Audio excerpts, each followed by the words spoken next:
देखते होतई हमरे उदाहिया बैठी के पिपरा के छाँव। रुक रुक रुक रे टरेनिया, रुक रुक रुक रे टरेनिया, ले ले चल जनुआ के गाँव। रुक रुक रुक रे टरेनिया, ले ले चल जनुआ के गाँव। रुक रुक रुक रे टरेनिया।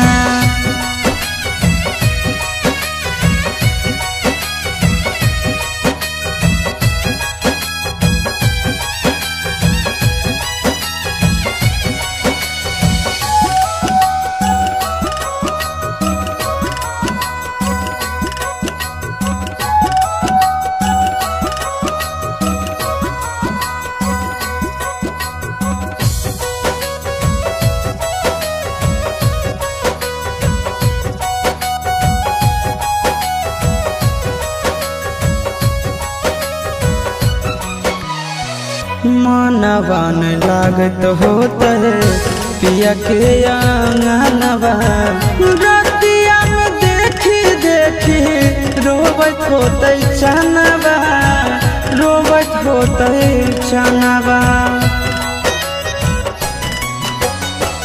मनवा न लागत होता है पिया के आंगनवा। रतिया में देखी देखी रोबत होते चनवा, रोबत होते चनवा। जबने नागरिया गेलै पगले उहबे हमरो पहुँचा।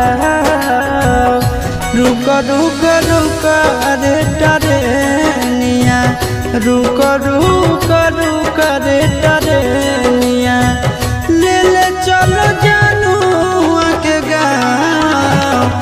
रुक रुक रुक रे टरेनिया, ले ले चलो जनुआ के गाँव। रुक रुक रुक।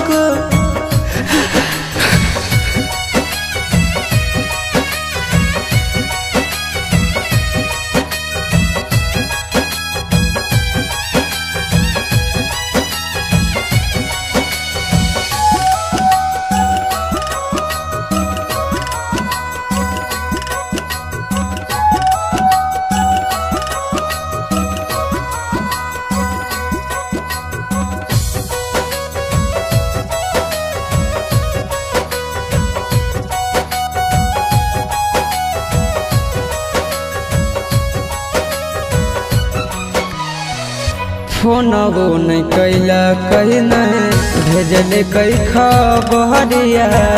कौना देशवा में बस है जन के ससुररिया, जन के ससुररिया।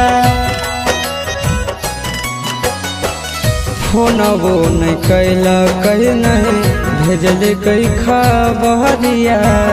कौना देशवा में बस है जन के ससुररिया, जन के ससुररिया।